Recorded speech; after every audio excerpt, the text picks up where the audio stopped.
इस कहानी की शुरुआत में हमें एक जंगल को दिखाया जाता है जिसमें एक छोटा सा सुअर फूल का पीछा करते हुए तेजी से भाग रहा है। अचानक वो एक लकड़ी के टुकड़े से टकरा जाता है। उसी लकड़ी के टुकड़े में छुपे होते हैं ब्रायर, ब्रेम्बल और विक। अब यहाँ कैसे पहुँचे ये दिखाया जाएगा। अगले सीन में हम देखते हैं कि विक एक गुफा में आए टूरिस्ट को इस गुफा के इतिहास के बारे में बताता है। टूरिस्ट उसकी बात पर यकीन न करके उसे सुनाकर वहाँ से चले जाते हैं। कुछ समय बाद वहाँ ब्रेम्बल को एक ब्लू कलर की तितली दिखाई देती है। ब्रेम्बल उसका पीछा करता है और अचानक से उसे एक पोर्टल नजर आने लगता है जिसमें से लाखों तितलियां निकलती है और तभी वहाँ उजाला छा जाता है। ब्रेम्बल, ब्रायर और विक अपनी आंखें खोलते हैं तो उन्हें वही गुफा दिखती है, पर इस बार उसमें कोई पुराने चित्र या निशान दिखाई नहीं देते। असल में वो पास्ट की एज में पहुँच जाते हैं। विक वहाँ कुछ चमकते हुए हीरे जैसी चीजें देखता है और सोचता है क्यों इन सबको इकट्ठा करके अमीर हो जाएगा, पर जब वो उन्हें ध्यान से देखता है तो उसे पता चलता है कि वो किसी टर्टल के ऊपर खड़ा है और वो क्रिस्टल उसकी पीठ का कवच है। वो तीनों डर जाते हैं और उन्हें नोटिस करके टर्टल तेजी से भागने लगता है। जब वो अचानक कहीं रुक जाता है तो तीनों उसी स्पीड में हवा में उड़ते हुए एक लकड़ी के टुकड़े में जाकर गिरते हैं। ये वही सीन होता है जो हमें शुरुआत में दिखाया गया था। बोर से टकराने के बाद बोर रोने लगता है और इसी के साथ कुछ बड़े बोर्स आकर तीनों का पीछा करते हैं। तीनों लकड़ी को तोड़कर बाहर निकलकर भागते हैं। तभी वहाँ एक बड़ा सा पक्षी आकर बोर्स को डरा के भगा देता है और अब तीनों उस पक्षी से डरकर भागने के बाद उस पर हमला करते हैं। इसी बीच एक खाई आ जाती है जिससे ब्रायर पक्षी से टक्कर खा के खाई में नीचे गिर जाता है। साथ ही ब्रेम्बल और विक भी नीचे गिर जाते हैं। सीन चेंज होता है। ब्रायर बेहोशी से होश में आकर एक जगह उठता है। उसे खतरा महसूस होता है और वो सावधानी बरतने के लिए एक लकड़ी के टुकड़े को हथियार की तरह हाथ में रखता है। तभी उसके सामने एक फीमेल वुल्फ आती है जिसका नाम फीफी होता है, जो उसे उसकी टीम में आने के लिए कहती है। ब्रायर कहता है कि उसे उसके दोस्तों को ढूंढना है, जिस पर फीफी कहती है वो उसके दोस्तों को ढूंढने में उसकी मदद करेगी। बदले में उसे उसके साथ एक करेज फ्रूट को ढूंढने उसके साथ चलना होगा। फीफी कहती है कि वो इस जंगल की रक्षक है और उसे उसकी जरूरत पड़ेगी। ब्रायर मना करके वहाँ से जाने लगता है। दूसरी तरफ ब्रेम्बल और विक को कुछ आदिवासी रस्सी से बांधकर उन्हें पकड़ लेते हैं। एक आदिवासी की नाक पर एक कीड़ा गिर जाता है जिसकी वजह से सारे आदिवासी डरकर कीड़े को मारने के चक्कर में एक दूसरे पर हमला करके गिर जाते हैं, पर वहीं एक लड़की आकर विक पर हमला करती है। दूसरी ओर ब्रायर चलते चलते एक सोते हुए पांडा को देखता है और सोचता है कि ये कौन है। पता चलता है कि फीफी उसका पीछा कर रही है और वही बताती है कि पांडा जंगल का गार्डियन है जो कि सिर्फ सोता रहता है। ब्रायर गुस्से में फीफी से दूर जाता है, पर कुछ पांडा के बच्चे उसका रास्ता रोकते रहते हैं। उसे बार बार फीफी के पास ले जाते हैं। फीफी फिर से बाहर से कहती है कि उसका पार्टनर बन जाए और करेज फ्रूट ढूंढने में मदद करे।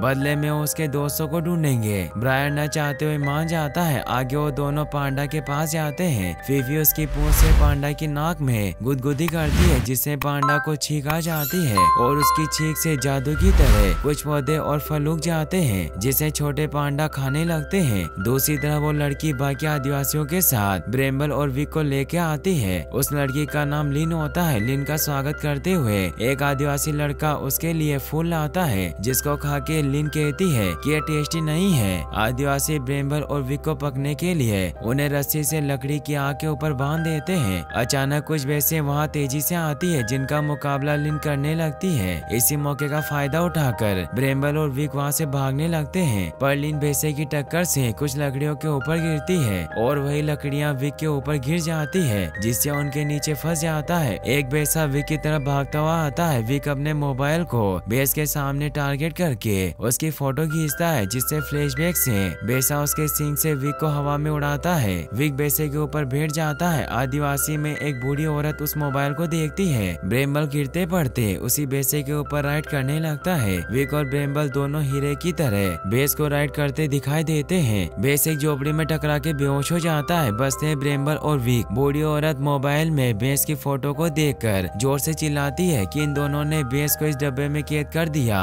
और ये दोनों जादुई शक्ति वाले मसीहा है। सभी आदिवासी उन दोनों की जय जयकार करते हैं। ये सीन दूर से ही एक भेड़िया देख रहा होता है। अब हम ब्रायर और फीफी को देखते हैं जो दोनों जंगल सफर करते हैं। फीफी रास्ते भर कहती रहती है कि उसे सावधान रहना होगा, जबकि ब्रायर मन करके हर बार किसी मुसीबत में पड़ जाता है। ब्रायर परेशानी से कहता है कि फीफी उसका टाइम वेस्ट कर रही है और वहीं फीफी को पास में घायल जानवर दिखता है। साथ ही कुछ और भेड़िया आकर उसे कायर कह के उसे और शिकार खाने को कहते हैं। वो खा नहीं पाती और उसे दूर हटा के कहती है ये फ्रेश नहीं है। भेड़िया उसको भेड़िए के नाम पर एक कायर कहकर उसके पास आते हैं। उसी समय ब्रायर उसे उन भेड़ियों से बचा लेता है। फीफी वहाँ से दूर जाती है। रात होती है। दोनों आग के पास बैठकर अपना डिनर करते हैं। फीफी कहती है कि उसने झूठ कहा था कि वो जंगल में सबसे बहादुर है, जबकि वो एक कायर है और अपने शिकार को भी नहीं खा सकती, इसीलिए उसे फ्रूट चाहिए। अब फीफी ब्रायर को करेज फ्रूट के बारे में बताते हुए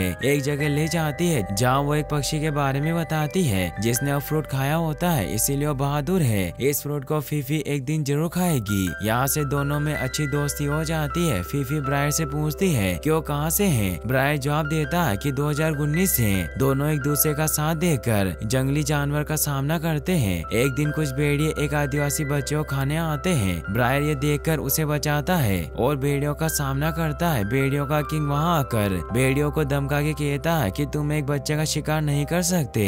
भेड़िए बच्चे पर हमला करते हैं। बच्चा एक खाई से नीचे गिरने वाला होता है, जिसे एक रस्सी से खींचकर फीफी बचा लेती है। आदिवासी गुरु वहाँ आकर बच्चों को बचा लेता है और भेड़िए वहाँ से चले जाते हैं। यहाँ ब्रायर, ब्रेम्बल और विक दोबारा मिल जाते हैं। लिन फीफी को मारने वाली होती है, पर बच्चा जिसका नाम स्टोन होता है वो ने कहता है कि फीफी ने उसकी जान बचाई। लिन कहती है भेड़ियों ने उसके पापा को मारा था, फिर भी स्टोन उसे बचाता है। लिन फीफी को छोड़ देती है। यहाँ में भेड़ियों और आदिवासियों के बीच की दुश्मनी के बारे में बताया जाता है। फिर दिखाया जाता है कि बेहोश फीफी का इलाज होता है और यहाँ विक उसके मोबाइल में म्यूजिक बजाता है। सब नाचते गाते हैं और इस जगह अच्छे से रहते हैं। लिन कुछ सीन्स में विक को रिझाती है और उसके आशिक जिसने उसे फूल दिया था उसे दूर भागती है। अचानक मोबाइल की बैटरी लो हो जाती है और वो बंद हो जाता है। सब बोर होकर कहते हैं कि कितना मुश्किल है मोबाइल के बिना जीना।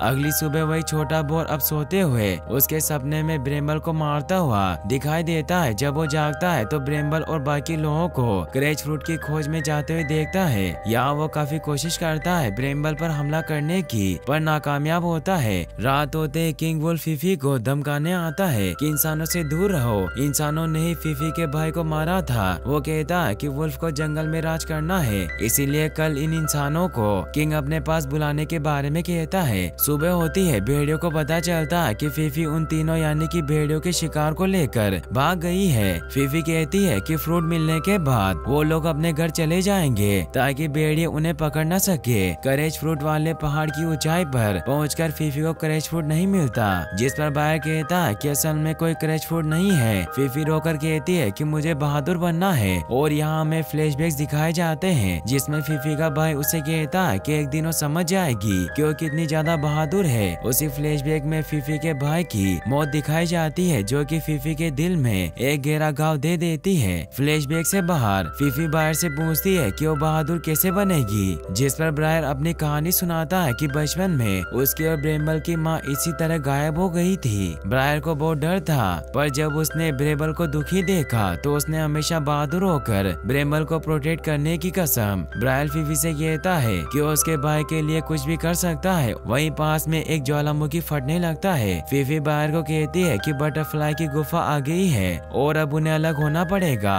बायर कहता है अपना ख्याल रखना। अब यहाँ एंट्री होती है भेड़ियों के झुंड की, जो ब्रायर, ब्रेम्बल और विक को घेर लेते हैं। फीफी फिर से सामने आके भेड़ियों से कहती है उन्हें छोड़ दो। वुल्फ किंग फीफी को धमकाता है। ब्रायर कहता है तुम वापस क्यों आई? फीफी कहती है क्योंकि उसका दोस्त है और यहाँ आदिवासी अचानक से आकर भेड़ियों पर हमला करते हैं और अब यहाँ इंसानों और भेड़ियों में लड़ाई होने लगती है। इसी समय वो छोटा बोर वहाँ आकर ब्रेम्बल को देखता है और उस पर हमला करने की सोचता है, पर यहाँ ज्वालामुखी आग के गोले बरसाने लगती है, जिससे जमीन फटने लगती है और काफी तबाही होती है। इसी वजह से जमीन के एक छोटे से टुकड़े में ब्रेम्बल, ब्रायर और फीफी और विक खड़े होते हैं और वो खुद को बचाने के लिए पक्की जमीन की तरफ एक ब्रिज बनाने के लिए एक पेड़ को काटने लगते हैं। भेड़िए पक्की जमीन से छलांग लगाकर फीफी को पकड़ने की कोशिश करते हैं, पर ब्रायर उन पर लकड़ी से हमला करके दूर करता है। एक भेड़िया फीफी तक पहुंच जाता है। फीफी कहती है कि उन्हें पहले टूटती हुई जमीन के लोगों को बचाना होगा, जिसमें इंसान और 3 भेड़िए भी थे।